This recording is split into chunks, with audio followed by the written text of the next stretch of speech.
afternoon, how can I help you? Hi. I'm Graham Winnick. Hi, Graham. Maxwell. Hey, I know who you are. Good to see you, Max. What is the update with the budget? I'm watching a committee meeting as we speak, coming from Tallahassee. It's insane what's going on. Of course. It's going to be a trickle down effect. We're curious to know how does that, or does it affect the playhouse?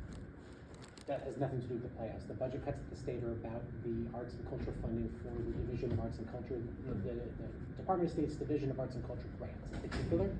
They do have some facility requests, but the Playhouse is fully funded. It has nothing to do with it. The state funds because are that's the GOB funds which were already correct. Those are and those are local anyway, not state. The state's contribution, of course, is the land and the facility itself in terms of funds.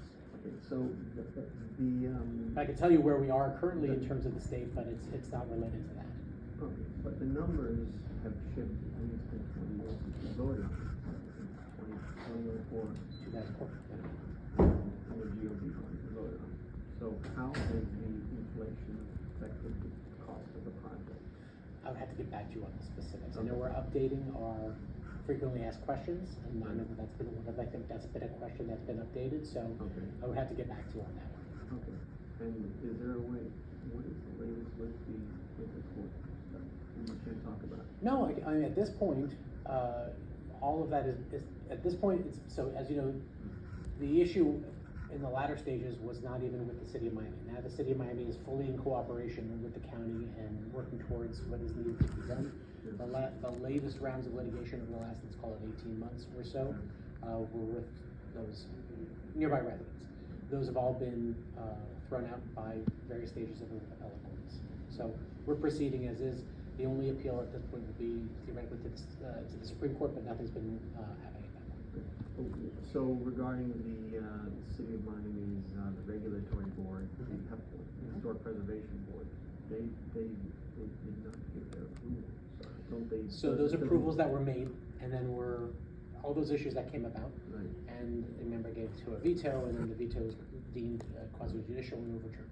But what was the reason that the county objected to the ruling of the board? Because they well, I don't want to get too into the weeds, but it was less about the ruling of the HEP board. The HEP board had made an official ruling, right. and then tried to reverse a ruling based on certain pretenses and certain changes, of course, and then that was thrown out by the City of Miami Commission. And ultimately, the vote of the City of Miami Commission to uphold the original ruling is now what is in place moving forward. And the veto tried to change that. But don't they, I've been speaking with someone on the board. She said it still is required to come back with a certificate of appropriateness. Well, they're the ones that's the issue. I can tell you that what is current for what is the stage that we are in, there's no requirement to come back. With the final construction, that will eventually have to come back, but that will be at a later date. That's the expectation, but I don't even want to commit to that because I'm not an architect. So they can't move forward with the demolition until they get court approval. I don't want to. I cannot tell you that that's correct because I can tell you that at this point they're working towards that right now. I'm like, demolition is not the word that obviously we're utilizing, but there's a phase 1 process, and there's been a full procurement process and solicitation of bids, and the general contractor has now been given a notice to proceed effectively. So that is all taking place. Proceed with phase 1 of the process. With the demolition. Phase 1 of the process. Well, but does that because there was a demolition permit that was issued. So what's interesting is, again, this is weeds, right?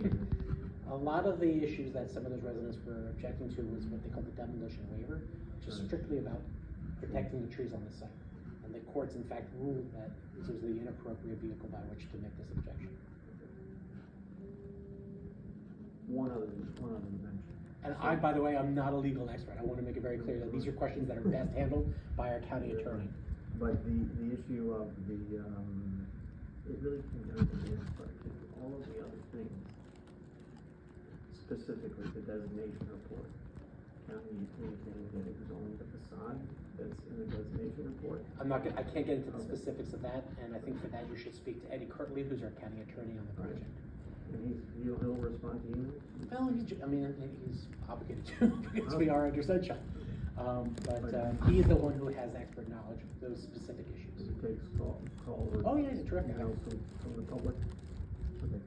And then, so what are the current the costs of the project? What is it? I don't have those numbers in front of me. Can I email you requesting? You're always welcome to, yes. Okay. All right, pleasure to meet you. Thank you. Yeah, we've been communicating for years, so I it's know, good to finally see you in person. Well, he said Graham, I said, well, there's only one Graham, but I didn't know. But I thought for some reason you worked with two more. I don't, I just, I stayed in the holidays. Sue's still there? Sue left 2 years ago, so I took, initially took over her position, and the chief administrator, but now, I'm a different one. I was once, I applied for, I got the quarterly one. I had a Frank Festival. Yeah. Terrific, that's a terrific program, yeah. We invite you to please apply, we have workshops throughout the community. But- And don't feel like there's any, bad blood, you're a terrific member of our community, and we want you to apply for these. I was grateful. At the end of the day, I'll say this to you, let me just take out my county hat. I think we all agree, we wanna make sure that this facility is not lost to history. I remember the days, I can tell you personally, when Mark started off with to just tear the whole thing down. And I think that we may not agree on everything, but we all agree on the great stuff. Special. That's really the most important. And we're all on board. So, I know there's some objections, but please understand. Whatever happens, there'll be something good. So.